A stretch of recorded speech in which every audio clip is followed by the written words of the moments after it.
하지만 현실에서는 적은 금액이라도 더 가지기 위해 법정 다툼으로 번지는 경우가 많습니다.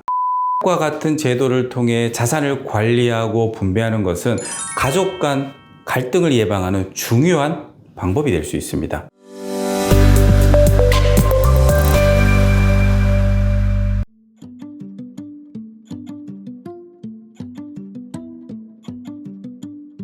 안녕하세요. 해외금융 읽어주는 남자 해익남TV의 준사부입니다.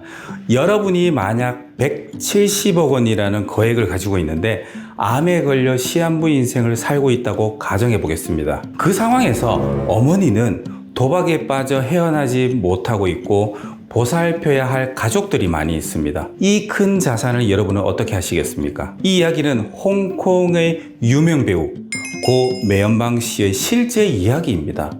매연방 씨는 과연 어떻게 처리했는지, 가족들은 그 돈으로 어떻게 살아가는지 알아보겠습니다. 제 채널을 보시면서 궁금한 점 있으시거나 상담을 원하시면 언제든지 아래 더보기란에 있는 카카오톡 채널로 연락주세요. 1990년대 홍콩 영화를 좀 봤다 하는 사람들이라면 성룡, 주윤발, 장국영을 비롯해 왕조연, 임청아뿐만 아니라 매연방이라는 여배우를 기억하실 겁니다. 80년대, 90년대 찬란하게 빛나던 시절에는 그 시대 한 획을 그은 배우 겸 가수, 남자는 장국영이어 여자는 매연방이지요. 슬프게도 가장 친한 친구였던 매연방과 장국영은 2003년 같은 해 세상을 떠났어요. 40세의 꽃다운 나이에 매연방은 170억 원을 남기고 세상을 떠났습니다. 하지만 매연방은 도박빚에 빠져있는 어머니, 동생들과 그 어린 조카들이 눈에 아른거렸죠. 매연방은 마지막까지 어머니에게 효도하며 남은 가족들에게 선물을 남깁니다. 재산을 골고루 나누어 줬을까요? 아니면 전문기관에 맡겨서 자산을 관리했을까요? 매연방은 신탁으로 결정했습니다. 매연방 씨가 남긴 신탁 조건은 다음과 같습니다. 첫 번째로 어머니에게는 매월 생활비로 7만 홍콩 달러를 지급하고 1명의 운전기사와 2명의 가사도우미를 배정한다. 매연방은 자신의 자산이 어머니 손에 들어가면 도박으로 탕진될 것이라 예상해서 어머니가 평생 살아가는 데 필요한 생활비를 정기적으로 지급하는 것을 첫 번째 조건으로 명시해 둔 겁니다. 두 번째로 조카들의 교육자금으로 총 170만 홍콩 달러를 지급한다.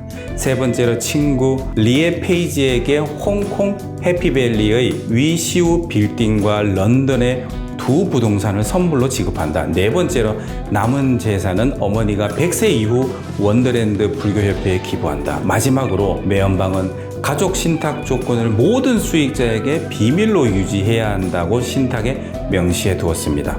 20년이 지난 이 시점에서 매연방의 요구대로 잘 지켜졌을까요? 결론은 잘 지켜졌습니다.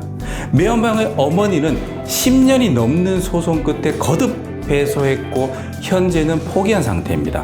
매연방의 어머니는 올해 100세 생신을 치를 정도로 건강하게 지내고 있다고 합니다. 매연방의 신탁 사건은 홍콩 사회에서 큰 이슈가 되었고 사람들의 관심을 받게 되었죠.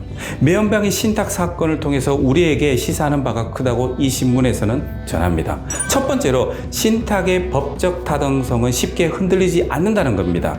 10년이 넘는 소송에서 거듭 패소하고 이는 재산 상속을 위한 신탁의 성공이라고 전합니다. 두 번째로 법정 상속보다 신탁을 통한 상속이 더 유연하고 효과적입니다. 매연방 씨는 가족뿐만 아니라 친구에게도 구체적인 분배를 명시하며 각자의 필요를 반영했습니다. 이것은 법정 상속이 할 수 없는 영역입니다.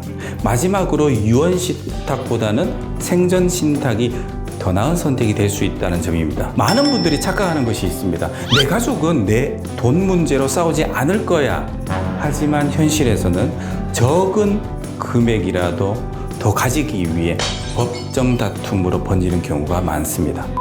과 같은 제도를 통해 자산을 관리하고 분배하는 것은 가족 간 갈등을 예방하는 중요한 방법이 될 수 있습니다. 홍콩의 신탁제도와 홍콩 금융이 이런 문제를 해결할 수 있다고 말씀드리며 마치겠습니다. 오늘 영상에 궁금한 점 있으시면 준사부를 찾아주세요. 하단 고정 댓글과 영상 더보기란에 있는 카카오톡 채널로 문의 주시면 친절하게 답변 드리겠습니다. 오늘 내용이 도움되셨다면 구독과 좋아요, 알림 설정 부탁드리고요. 감사합니다. 짜이젠!